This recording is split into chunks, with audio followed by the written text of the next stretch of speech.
Ces Israéliens se suicident et tout le monde s'en fout. Roy Shalev, un Israélien survivant du 7 octobre qui a vu sa femme mourir sous ses yeux, a été retrouvé mort il y a quelques jours. Il s'est suicidé. Forcément, cette histoire tragique a suscité en France beaucoup d'émotions. L'information a été relayée par les médias mainstream comme Libération, Le Parisien, TF1, Even4 News, le JDD, CNews et bien d'autres encore.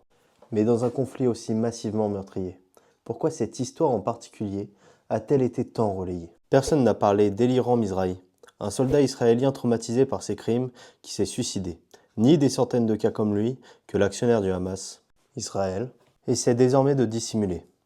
Tout le monde s'en fout.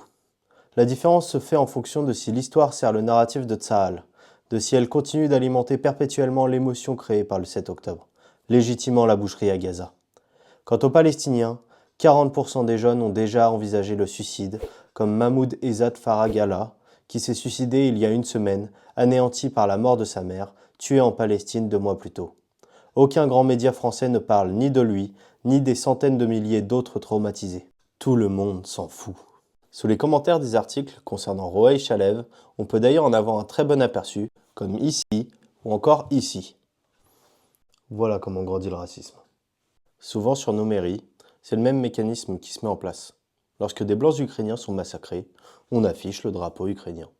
Lorsque des Arabes palestiniens sont génocidés, rien. À leurs yeux, certaines vies valent mieux que d'autres.